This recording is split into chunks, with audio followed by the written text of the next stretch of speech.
87 years after the signing of the Declaration of Independence, or fourscore and 7 years, as Abraham Lincoln put it, the United States of America was once again fighting for its survival.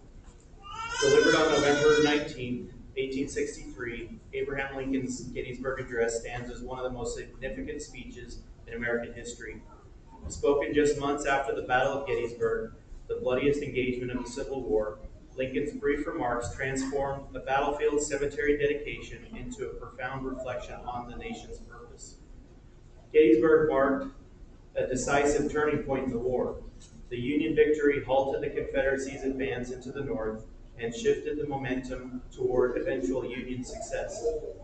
Against this backdrop of sacrifice and renewed national resolve, Lincoln used the address to redefine the meaning of the conflict, not merely as a struggle for territory, but as a test of whether a nation which had been conceived liberty and dedicated to the proposition that all men were created equal, could that nation endure? America was an experiment. The founders were trying something that had rarely worked at a large scale before. A self-governing republic built on written principles rather than monarchy, inherited class, or imperial rule. His words elevated the war's purpose to the preservation of democracy itself and challenged Americans to ensure that the fallen had not died in vain and that this government of the people, by the people, and for the people should not perish from the earth.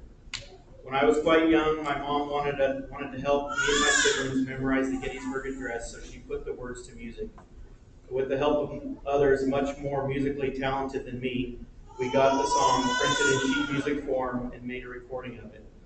I'd like to perform it for you now, and if you'd like to follow along, I did print out some of the sheet music. It's in scrolls on the table. Fourscore and 7 years ago, our fathers brought forth on this continent a new nation conceived in liberty and dedicated to the proposition that all men are created equal. Now we are engaged in a great civil war, testing whether that nation or any nation so conceived and so dedicated can long endure.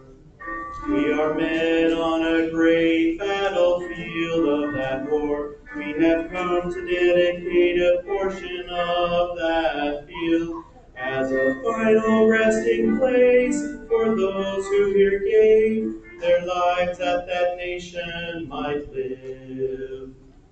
It is altogether fitting and proper that we should do this, but in a larger sense, we cannot dedicate, we cannot consecrate, we cannot hallow this ground. The brave men living and dead who struggled here have consecrated it far above our poor power to add or detract. The world will little note nor long remember what we say here, but it can never be forgotten what they did here. It is rather for us, the living, to be dedicated here to the unfinished work, which they who fought here have thus far so nobly advanced, so nobly advanced. It is rather for us to be here, dedicated to the great task remaining before us, that from these honored dead we take increased devotion to that cause for which they gave the last full measure of devotion.